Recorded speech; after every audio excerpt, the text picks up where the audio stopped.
नमस्कार दोस्तों, 9 मार्च 2022 के daily news analysis current affairs discussion में आपका स्वागत है। कौन कौन सी इंपॉर्टेंट न्यूज है? तो ईस्टर्न ऑस्ट्रेलिया में कुछ फ्लड्स आ रखे हैं। सिडनी नाम का जो शहर है वो ऑलमोस्ट डूब रहा है, तो इसके लिए भारी बेसिस पे इवैक्यूएशन किए जा रहे हैं। Australia has been one of those countries जो कि इन्वायरमेंटल डिजास्टर से बहुत सफर कर रहा हो, चाहे वो फॉरेस्ट फायर हो और अब यहाँ पे फ्लडिंग हो, तो इसके बारे में देखेंगे। फिर MSME micro small and medium enterprises जो मिनिस्ट्री है, उसके मिनिस्टर साहब ने लॉन्च की है समर्थ स्कीम फॉर वुमेन एंटरप्रेन्योरशिप। तो अब ये क्या है समर्थ स्कीम, इसको भी देखेंगे। फिर अमीरा कदल नाम की जो जगह है श्रीनगर में, जहां पे ग्रेनेड ब्लास्ट हुआ है, वहां पे 2 रेजिडेंट्स को अरेस्ट किया गया है, जो कि ऐसा कहा जा रहा था कि इन ग्रेनेड ब्लास्ट में इन्वॉल्व है। इसके बारे में बात करेंगे। फिर नॉर्वे की वेल्थ फंड, जिसके पास अच्छा खासा पैसा है, और ये जो वेल्थ फंड है ये दुनिया भर की कंपनीज में अपना पैसा इन्वेस्ट करती हैं, तो इन्होंने बोला है कि अदानी पोर्ट और एक दो और कंपनीज जैसे कि हुंडई ग्लोविस हो गई, कनाडा की बम्बार्डियर हो गई, इसमें ये पैसा इन्वेस्ट नहीं करेंगे। और इस प्रकार के पैसे को कंपनी, देखो अब समझो, मान लो कल की डेट में आपने एक कंपनी खोली या मैंने एक कंपनी खोली, तो जब हम कंपनी खोलते हैं तो हम चाहते हैं कि हमारी कंपनी के स्टॉक्स में बाकी लोग पैसा इन्वेस्ट करें और हम उसको थोड़ी बहुत पार्टनरशिप दे देते हैं। तो अदानी पोर्ट्स और इस प्रकार की कुछ कंपनीज में नॉर्वे वेल्थ फंड ने बोल दिया कि हम अपना पैसा नहीं डालेंगे। क्यों नहीं डालेंगे उसको देखेंगे। फिर एक तमिलनाडु का यूथ है, वो यूक्रेन में पढ़ रहा था, खरकीव में aerospace engineering. Indian army join करना चाहता था, इंडियन आर्मी नहीं ज्वाइन कर पाया वो, तो उसने यूक्रेनियन आर्मी ज्वाइन कर ली और यूक्रेन के बिहाफ पे रशिया से लड़ रहा है। तो इस न्यूज को देखेंगे। फिर भाई रशिया में नाइट स्काई एस्ट्रो टूरिज्म शुरू हो रहा है, सारी की सारी 33 डिस्ट्रिक्ट्स ऑफ रशिया में। इस पर्टिकुलर न्यूज के बारे में बात करेंगे। और बाइडेन ने रशियन ऑयल इंपोर्ट्स को बैन कर दिया। ये न्यूज तो अब तक आपने सुनी ली होगी, काफी वायरल न्यूज है। यूक्रेन रशिया वॉर के कंटेक्स्ट की जितनी भी न्यूज है काफी वायरल है, तो इस रिस्पेक्ट में न्यूज आपके सामने आ ही जाती होंगी। तो इतनी न्यूज हम यहाँ पे डिस्कस करने वाले। आगे बढ़ने से पहले वीडियो पे लाइक का बटन, दोस्तों चैनल को अब तक शेयर सब्सक्राइब नहीं किया कर दीजिए। If possible for you please click the join button. इस लेक्चर की पीडीएफ आपको टेलीग्राम ग्रुप में मिल जाएगी, इसलिए टेलीग्राम ग्रुप भी ज्वाइन कर लीजिए। And if possible please click the join button, it is very very helpful. अपने व्यू पॉइंट नीचे कमेंट बॉक्स में बता के वीडियो के एंगेजमेंट को बढ़ा सकते हैं और कुछ नॉलेजफुल बातें बाकी लोगों को बता सकते हैं। चलिए वर्ड ऑफ द डे देख लेते हैं। रेटिसेंट। रेटिसेंट मतलब रिजर्व्ड, ज्यादा बोलना नहीं। इंट्रोवर्ट, इंट्रोवर्ट कौन होता है? बहुत कम बोलने वाला। एक्सट्रोवर्ट कौन होता है? बहुत ज्यादा बोलने वाला। तो रेटिसेंट मतलब इंट्रोवर्ट। अल्पभाषी, अल्प मतलब कम, भाषी मतलब बोलना, तो कम बोलने वाला। जैसे for example she was extremely reticent about her personal hairs. तो जब भी पर्सनल अफेयर्स की बात हो रही थी तो वो ज्यादा बोल नहीं रही थी, ज्यादा फोर्थ कमिंग नहीं थी, ज्यादा एक्सप्रेसिव नहीं थी। मतलब किसी पर्टिकुलर चीज में कम बोलना, उसको कम कन्वे करना, इस तरीके का मतलब हो गया इसका। ठीक है भाई, पहले न्यूज पे आ जाते हैं। MSME minister launches Samarth to boost women entrepreneurship. तो इंटरनेशनल वुमेन्स डे था कल। Union minister for MSME Narayan Tatya Sahab Rane ने minister of state for MSME Bhanu Pratap Singh Verma के साथ मिलकर एक स्पेशल एंटरप्रेन्योरशिप प्रमोशन ड्राइव चलाई है वुमेन के लिए। और ये जो स्पेशल एंटरप्रेन्योरशिप प्रमोशन ड्राइव है, इसको नाम दिया गया समर्थ। नई दिल्ली में चलाई गई है और भी बड़े बड़े ऑफिशियल्स थे यहाँ पे। वुमेन को कॉन्ग्रेचुलेट करते हुए मिनिस्टर साहब ने बोला कि एमएसएमई सेक्टर में सबके लिए अपॉर्चुनिटीज है, वुमेन के लिए भी अपॉर्चुनिटीज है, और वुमेन अपनी अपॉर्चुनिटीज को और तेजी से पकड़ पाए, इसीलिए हम ये प्रमोशन ड्राइव चला रहे हैं समर्थ नाम की। एंटरप्रेन्योरशिप कल्चर को वुमेन के बीच में फैलाना। ओवरऑल मिनिस्ट्री ऑफ एमएसएमई द्वारा वुमेन सेंट्रिक प्रोग्राम्स कौन कौन से चलाए जा रहे हैं, इसके बारे में वुमेन को अवेयर करवाना, इन सब चीजों के लिए यहाँ पे समर्थ चलाया जा रहा है। समर्थ के अंदर वुमेन को सेल्फ रिलायंट बनाने की कोशिश की जा रही है, उनको सेल्फ एम्प्लॉयमेंट अपॉर्चुनिटीज देने की कोशिश की जा रही है। इस इनिशिएटिव के अंदर जितने भी स्किल डेवलपमेंट प्रोग्राम चलाए जा रहे हैं मिनिस्ट्री ऑफ एमएसएमई के द्वारा, उन स्किल डेवलपमेंट प्रोग्राम में 20% सीटें रिजर्व की जाएंगी वुमेन के लिए। मतलब कि स्किल डेवलपमेंट प्रोग्राम के अंदर अगर 100 लोगों को ट्रेनिंग दी जा रही है तो उसमें से कम 20 होंगी वुमेन। ये बात इंश्योर करेगी मिनिस्ट्री ऑफ एमएसएमई। तो इससे एक्सपेक्टेड ये है कि 7,500 वुमेन को तो लीस्ट ट्रेनिंग मिलेगी ही मिलेगी। वैसे तो देखा जाए टेक्निकली अगर 100 लोगों को ट्रेनिंग दी जा रही है तो 50 वुमेन 50 मेन, अगर आप कहो तो जेंडर इश्यू को 50-50 मान लो तो। लेकिन नॉर्मल कर केसेस में ज्यादातर अपॉर्चुनिटीज हमारे सोशल कल्चर में लड़कों को मिलती हैं, लड़कियां इग्नोर हो जाती हैं। तो इसीलिए यहां पे कहा जा रहा है कि कम से कम 20% सीटें तो यहां पे स्किल डेवलपमेंट में लेडीज को दी जाएंगी, वुमेन को दी जाएंगी। फिर भाई जो एमएसएमई बिजनेस डेलीगेशन भेजे जाते हैं डोमेस्टिक एग्जीबिशंस में, इंटरनेशनल एग्जीबिशंस में, उसमें भी जो 20% जो एंटरप्राइजेस होंगे वो वुमेन लेड एमएसएमईज को भेजा जाएगा। अक्सर कर आपने देखा होगा कि एमएसएमई मिनिस्ट्री और केवीआईसी मिलके एग्जीबिशन लगाते हैं। उन एग्जीबिशन में कोई एक एमएसएमई अपने प्रोडक्ट्स को डिस्प्ले करता है। ठीक है। तो इस कंटेक्स्ट में अगर देखा जाए तो जिन लोगों को भी यहाँ पे एग्जीबिशंस में भेजा जाता है, जिन बिजनेसेस को भी अपने प्रोडक्ट्स को डिस्प्ले करने के लिए एग्जीबिशंस में भेजा जाता है, 20% जो ऐसे एमएसएमई आइडियाज होंगे, ऐसे एमएसएमई प्रोडक्ट्स, एमएसएमई कंपनीज होंगी, वो वुमेन लेड होनी चाहिए। ऐसा यहाँ पे इंश्योर किया जाएगा under this Samarth initiative. McKinsey के हिसाब से अगर वुमेन इक्वालिटी बढ़ती है तो एक देश का ग्रोथ पोटेंशियल बढ़ता है, और इंडिया के अंदर जो normal business as usual GDP होगी उससे 18% जीडीपी ज्यादा हो सकती है, 770 बिलियन डॉलर जीडीपी ज्यादा हो सकती है अगर वुमेन को यहाँ पे स्पेसिफिक अपॉर्चुनिटीज मिले। जीएस पेपर 2 और जीएस पेपर 1 में न्यूज आपको काम आएगी। नेक्स्ट न्यूज है, Rajasthan becomes the first state to introduce night sky astro tourism in all 33 districts. तो भाई राजस्थान की सरकार ने यहाँ पे डिसीजन लिया है कि हर डिस्ट्रिक्ट में हाई क्वालिटी टेलीस्कोप लगाए जाएंगे। जयपुर के 4 प्रोमिनेंट टूरिस्ट स्पॉट में टेलीस्कोप लगाए जाएंगे। ये डिसीजन तो पहले ले लिया है। बेसिकली अब देखिए क्या है, नाइट स्काई एस्ट्रो टूरिज्म मतलब आपने टेलीस्कोप लगा दिया, अब राजस्थान की हर डिस्ट्रिक्ट में टेलीस्कोप लगाए तो उस टेलीस्कोप के थ्रू प्लैनेट्स वगैरह को देखना, ध्रुव तारा देखना, जिस लोगों को भी स्पेस की एक्टिविटीज में इंटरेस्ट है वो यहाँ पे कर सकते हैं। और एक ऐसा ही टेलीस्कोप नेशनल कैपिटल दिल्ली में बीकानेर हाउस में भी लगाया जाएगा। तो बेसिकली साइंस को प्रमोट करना, जनरल पब्लिक को कनेक्ट करना, और ऑब्वियस ही बात है टेलीस्कोप के थ्रू जब आप नाइट व्यू करते हो तो दिन में तो व्यू करते हो नहीं, रात में व्यू करते हो, तो इसलिए इसको बोला जा रहा है नाइट स्काई एस्ट्रो टूरिज्म। तो राजस्थान के अंदर साइंस एस्ट्रोनॉमी को बढ़ाने के लिए नाइट स्काई एस्ट्रो टूरिज्म की बात हो रही है। तो जो लोग भी जयपुर जाते हैं वो स्टार्स देख सकते हैं, स्काई देख सकते हैं इन टेलीस्कोप के थ्रू। वैसे तो देखा जाए तो जयपुर में ऑलरेडी है जंतर मंतर, ये एक एस्ट्रोनॉमिकल मार्वल है। 1734 में सवाई जयसिंह टू द्वारा इसको बनाया गया था, यूनेस्को वर्ल्ड हेरिटेज साइट है। तो स्पेस इंथुसियास्ट के लिए ये बॉडी इंपॉर्टेंट, इसलिए वो जंतर मंतर जाते हैं। और इसी की लाइंस पे नाइट स्काई टूरिज्म को राजस्थान की अलग अलग जगहों पे चलाया जा रहा है। जयपुर में तो पहले ही इसको लॉन्च कर दिया गया था, अब जितने भी और डिस्ट्रिक्ट्स हैं राजस्थान में वहां पे भी टेलीस्कोप्स लगाए जाएंगे। दिल्ली के बीकानेर हाउस में भी टेलीस्कोप लगाया जाएगा। जो भी घूमने फिरने वाले लोग हैं राजस्थान में जाते हैं वो रात में जाके इन टेलीस्कोप्स को देख सकते हैं। फिर स्पेस में जो भी इवेंट्स होते हैं ना, जो भी सेलेस्टियल बॉडीज का मूवमेंट होता है, उस मूवमेंट के हिसाब से एक छोटे लेवल पे इवेंट को ऑर्गेनाइज कर देना, ये भी किया जाएगा इस नाइट स्काई टूरिज्म के ब्रैकेट के अंदर। तो ध्रुव तारा दिख रहा है या फिर कुछ और ऐसी चीज है, सेलेस्टियल बॉडीज में कोई स्पेसिफिक इवेंट हो रहा है तो उसके रिस्पेक्ट में इवेंट ऑर्गेनाइज कर दिया और वहां पे टेलीस्कोप से सबको वो इवेंट दिखा रहे हैं। इस प्रकार की चीजों को इस नाइट स्काई एस्ट्रो टूरिज्म के थ्रू प्रमोट किया जा रहा है। मतलब लोगों की जिज्ञासा इन फील्ड ऑफ स्पेस साइंस, इसको यहां पे बढ़ाने की कोशिश की जा रही है। और ऑब्वियसली बात है इससे एस्ट्रोनॉमिकल साइंस को भी एक पुश मिलेगा। GS paper 3 science and technology development and their applications में न्यूज काम आ सकती है। नेक्स्ट न्यूज है, 2 Khanyar residents involved in Amira Kadal grenade blast arrested, said police. देखिए ये जो खानियार एरिया है, जो डाउनटाउन इलाका है आपका श्रीनगर का, जहां पे ग्रेनेड अटैक हुआ था सिक्योरिटी फोर्सेस के ऊपर, 2 सिविलियंस की मौत भी यहां पे हुई है। इस रिस्पेक्ट में 2 लोगों को यहां पे अरेस्ट किया गया है। एक जो इंसान अरेस्ट हुआ उसका नाम है मोहम्मद बारिक, ये सन है मोहम्मद शाफी मागरे ऑफ कोलीपुरा खानियार के। और इसके कहने पे एक और पर्टिकुलर पर्सन फाजिल नोबी सोफी को अरेस्ट किया गया, हुई सन ऑफ गुलाम नोबी सोफी। अब समझिए दोस्तों, इनके तो नाम आ ही रहे हैं कि ये बम फेंक रहे हैं, इनके साथ साथ इनके पेरेंट्स के भी नाम आ रहे हैं। तो अब ऑब्वियसली बात है हर जगह पे इनके पेरेंट्स के नाम आ रहे होंगे, नाक कटने सी बात हो गई। तो कुलीपुरा खानियार के ये 2 लोगों का नाम निकल के आ रहा है ग्रेनेड अटैक में। ओके, ये ग्रेनेड अटैक कह सकते हो लगभग संडे को शाम को 4:20 पे हुआ था।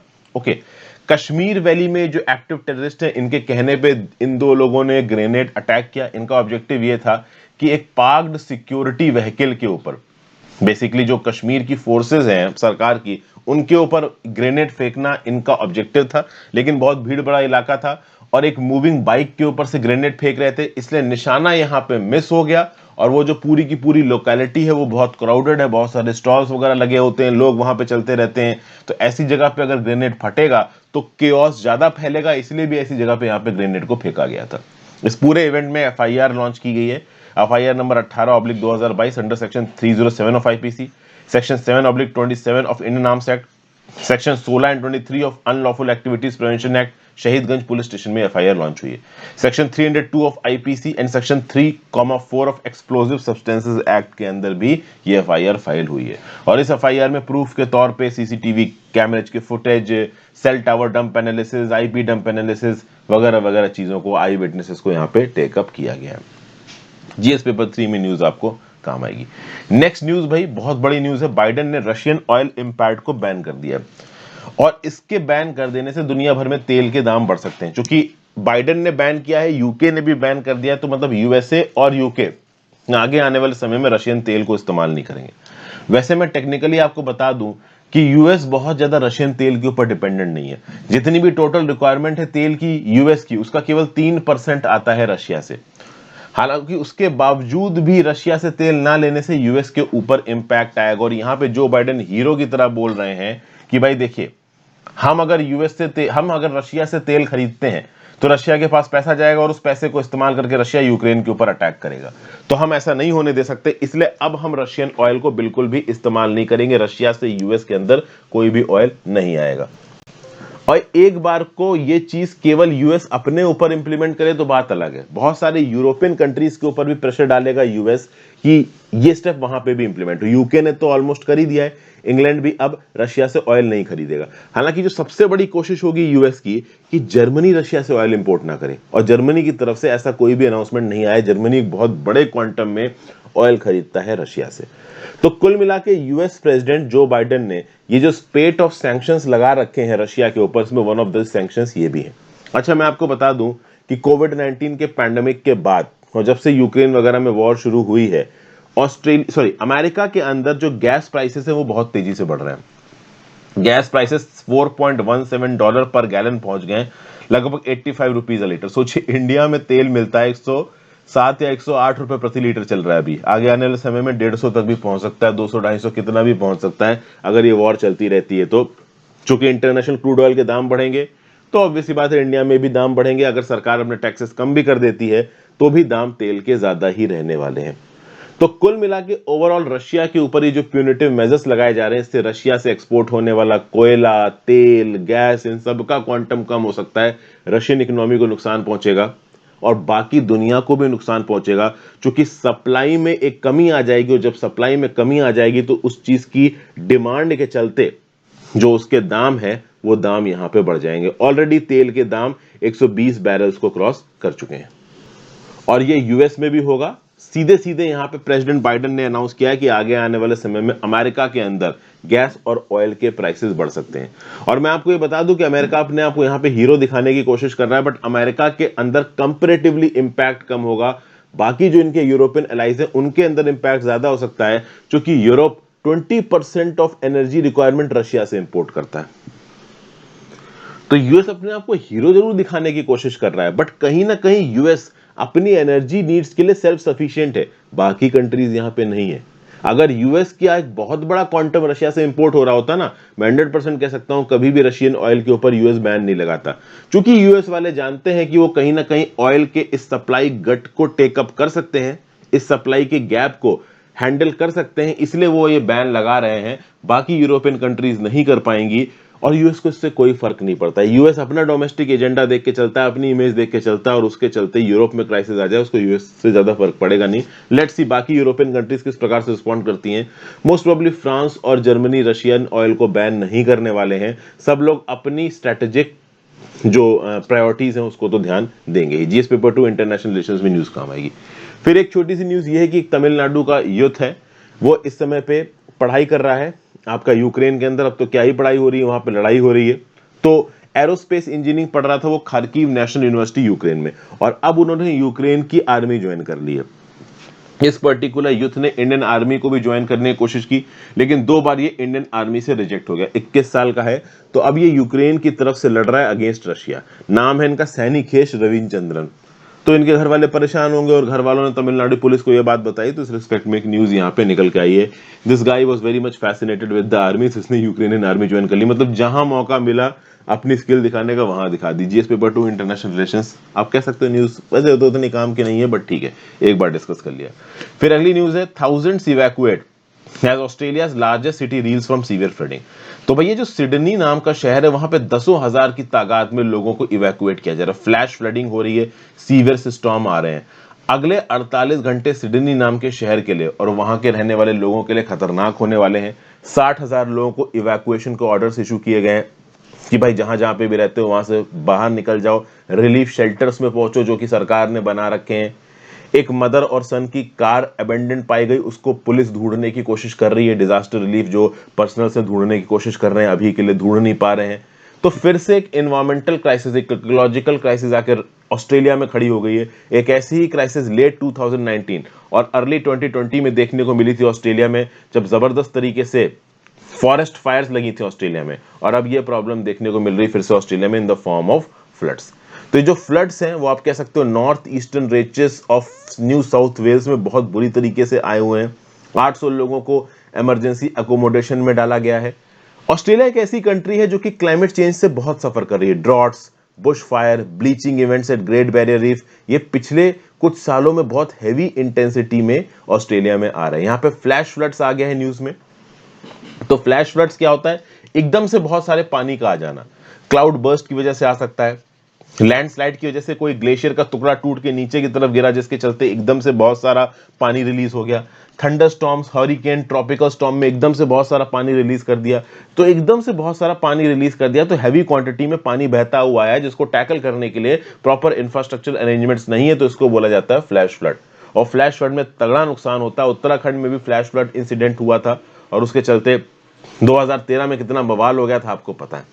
और उत्तराखंड में तो अक्सर कर डिजास्टर्स की न्यूज निकल के आती रहती। तो एनवायरमेंटल और इकोलॉजिकल क्राइसिस दुनिया के सामने एक बड़ा चैलेंज बनकर खड़ी है, चाहे वो ऑस्ट्रेलिया हो चाहे इंडिया हो। जीएस पेपर से क्लाइमेट चेंज में न्यूज आपको काम आ सकती है।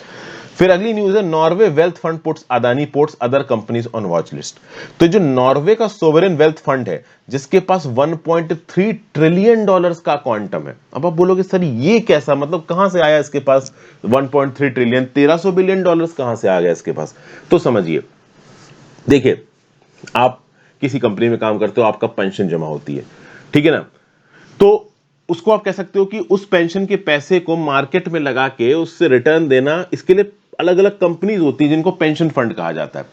तो जैसे फॉर एग्जांपल मेरे पास एनपीएस है, कल भी आप सरकारी ज्वाइन करोगे आपके पास एनपीएस है, एनपीएस में थोड़ा थोड़ा पैसा जमा हो रहा है। अब मान लीजिए प्रति महीना 7,500 रुपए जमा हुआ, तो वो 7,500 नहीं रहेगा, वो 7,500 कुछ एक्सपर्ट्स मार्केट में इन्वेस्ट कर रहे हैं और मार्केट से रिटर्न उठा रहे हैं। तो जब आप रिटायर होगे तो आपको इंटरेस्ट के साथ अपना पैसा वापस मिलेगा। तो लोगों का ये जो जमा हुआ पैसा है इसको मार्केट में घुमाना और मार्केट में घुमा के उससे पैसा कमाना, ये सब काम करते हैं pension fund, sovereign wealth fund. Norway wealth fund में ये पेंशन वाला भी पैसा होगा, कुछ अमीर लोगों का भी पैसा होगा, तो इन वेल्थ फंड्स को पैसा मिल जाता है। अब ये पैसा पूरी दुनिया में ये वेल्थ फंड घुमाते हैं। कैसे घुमाएंगे? तो बड़ी बड़ी कंपनीज के स्टॉक्स में इन्वेस्ट करेंगे, वो कंपनीज जो कि प्रॉमिसिंग है और कल की डेट में पैसा कमा सकती हैं। तो यहां पे नॉर्वे का सोवरेन वेल्थ फंड ने बोला है कि हम कनाडा की बम्बार्डियर कंपनी, इंडिया की अदानी पोर्ट्स और साउथ कोरिया की हुंडई ग्लोविस में पैसा इन्वेस्ट नहीं करेंगे। क्यों नहीं करेंगे? क्योंकि इन कंपनीज में इन्वेस्ट करने में कुछ एथिकल कंसर्न्स। अब क्या एथिकल कंसर्न्स है समझते हैं। ये जो कनाडा की बम्बार्डियर कंपनी है इसके ऊपर करप्शन के इल्जाम लगाएंगे। वैसे मैं बता दूं कैनेडियन कंपनी बम्बार्डियर में ऑलरेडी नॉर्वे के वेल्थ फंड का 1.2% स्टेक है, मतलब 1.2% कनाडा की बम्बार्डियर कंपनी का स्टेक ऑलरेडी नॉर्वे के सोवरेन वेल्थ फंड के पास है। अच्छा, नया पैसा क्यों नहीं इन्वेस्ट कर रहा नॉर्वे सोवरेन वेल्थ फंड? तो ऐसा बताया जा रहा है कि कनाडा की जो बम्बार्डियर कंपनी है इसके ऊपर करप्शन के इल्जाम लगाए गए, करप्शन के एलिगेशंस लगाए गए। 6 कंट्रीज में जो कनाडा बम्बार्डियर कंपनी की सब्सिडीज है इसने कॉन्ट्रैक्ट्स में कुछ घूस वगैरह दी है, करप्शन वगैरह के इल्जाम लगाए गए। तो एथिकल कंडक्ट इन्वॉल्व है, इसीलिए यहां पे बम्बार्डियर में पैसा नहीं लगा रहा है नॉर्वे वेल्थ फंड। बम्बार्डियर ने ओवरऑल कॉन्ट्रैक्ट्स को जीतने के लिए यहां पे घूस वगैरह दी है, इस प्रकार के कुछ करप्शन के इल्जाम लग रहे हैं, इसीलिए कनाडा के बम्बार्डियर में नॉर्वे वेल्थ फंड पैसा नहीं लगा रहा है। फिर अदानी पोर्ट में पैसा क्यों नहीं इन्वेस्ट करेंगे? तो ऐसा बताया जा रहा है कि अदानी पोर्ट एक पोर्ट टर्मिनल बना रहा है म्यांमार के अंदर, और म्यांमार इस समय पे मिलिट्री रूल चल रहा है। तो कुल मिला के ये जो मिलिट्री रूल म्यांमार के अंदर जो पोर्ट टर्मिनल बनाया जा रहा है, यहां पे जिस प्रकार से इस पोर्ट टर्मिनल को बनाने की एक्टिविटी चल रही है, इसमें बताया जा रहा है कि ह्यूमन राइट्स का सीरियस वायलेशन हो रहा है। और ये जो कंपनी है अदानी पोर्ट्स, ये भी शायद इस ह्यूमन राइट्स वायलेशन में इन्वॉल्व है। इसीलिए नॉर्वे वेल्थ फंड ने बोल दिया कि हम भाई इस कंपनी में स्टेक नहीं खरीदेंगे। वैसे ऑलरेडी 0.7% स्टेक के खरीद रखे हैं।